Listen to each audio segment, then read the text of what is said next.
You've quit your job? Like you're not working, you're grinding full time? I quit my job September 1st. Yeah. Oh my gosh, So dude. So tell me, what's your revenue been? Just hit me August, September, October, November, if you can. I have that somewhere. I could break it out individually, but so it was 9,500 in August. And then in September, I had like so much on the calendar that I was like, it's either I quit or I get fired, basically. And so I actually I negotiated some severance because I was pretty good at my job. So I had a really good book and I was like, hey, let me help pass these accounts off to someone that wants them and let me leave. And they're like, yeah, perfect. We'll pay you for a month. And I was like, let's freaking go. And so September was 23K. So that was actually my Oh my biggest month still gosh. to this point. Really? Yes. And then Probably, it slowed probably down because because you're of like, winter. I was just gonna say, yeah, probably because it's like end Yeah. of summer, going into fall. That's Yep. when people are doing the majority of this type of work. Totally. And then through the end of the year, I did 69,000 in revenue from August 3rd to the end of the year. And then in January, I did like 7, and this month I'll do 11. So it's starting to pick up again for the Holy spring. cow. Even in February, you're doing 11 grand? Yeah. Yeah. We're excited about that. It's awesome. I mean, are you grinding through the snow?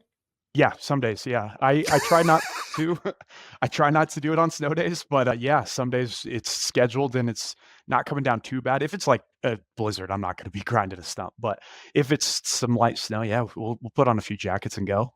Let's talk unit economics like per job. What is your average job size? What is your average profit per job? And how do you think that'll change when you start scaling and hiring?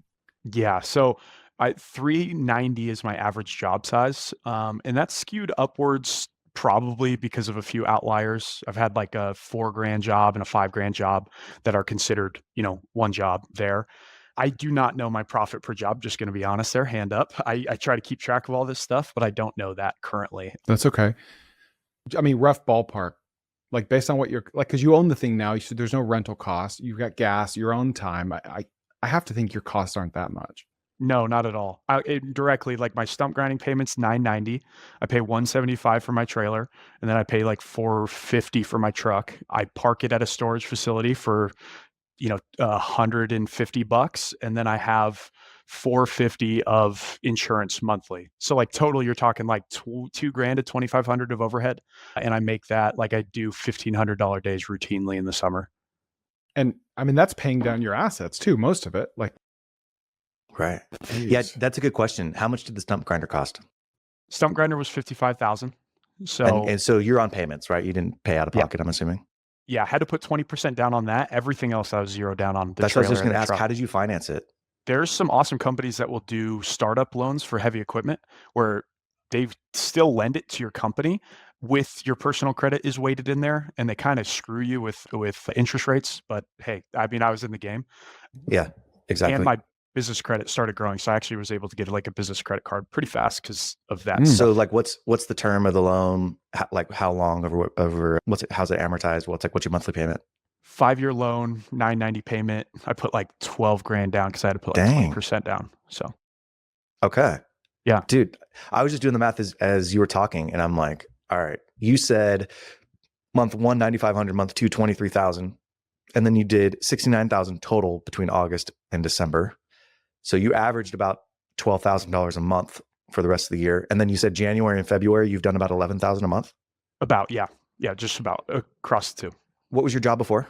I was a SaaS sales rep, if you will. So selling reoccurring SaaS products.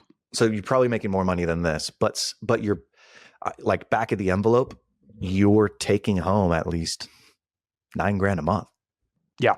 What's so funny is because a lot of, personal expenses are rolled up into a lot of the things that I do for business. Like I am going to be very interested to see after the end of a full year with a lot of those upfront costs already handled. Like I think I can make more if I was going to be the one grinding all year this year, which I want to hire eventually, but right now it's just shoveling cash away. I actually think you'd be surprised how fast you could hit the mark of like a good W-2 if you're just willing to like be out there and just do a lot of hard work. Well, that was going to be my question. 23,000 in September was a good month. You're coming into the months where in this, spring and summer, well, you'll probably have big months again. What's your plan to be able to do, 23, if not more than that a month? So a few things. The first one was the beautiful thing about being a sub and the last person to talk to the customer is I've actually gotten a lot of reviews without ever spending a dollar in marketing because I'd Hmm. leave and I'm like, hey, this is I have a little card, that you put on the back of their phone and it pulls up my review link there. I'm like, hey, Mhm. I work with name the tree company all the time. Like I do all their stumps for them. I'm a new company. Like I'm here in Provo. I'm working hard. Like, could I get a review? So I have 55 5-star reviews. We're starting to get a little bit more organic traffic directly from the customer and starting to rank a little bit better for stump grinding specifically.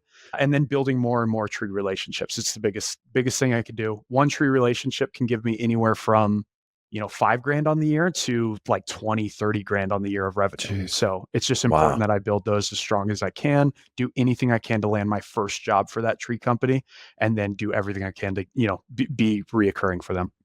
So you're not being super strict about like I'm only B2B. Like you would love both. Yes, absolutely.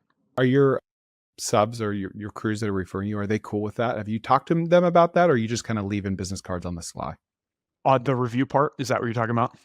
Yeah. Or like, do they care that you're talking to the customer directly? Probably not, because you're not competing with them, right? They love it because I send them a message like, "Hey, just got done at Sally's." Like she's super stoked on how it all went, and like in their head, they're like, "Oh, great, yeah, they love us." So I always leave that little text after, and it's a loud machine, so I always just knock, and I'm pretty personable. So in their head, it's still the tree company doing the service. You know what I mean? That's the Yeah, only yeah, person yeah. they've communicated with. So I don't think my guys mind it too much. What about unit economics between you and the tree trimming company? Like, what are they charging? What are they paying you? Yeah.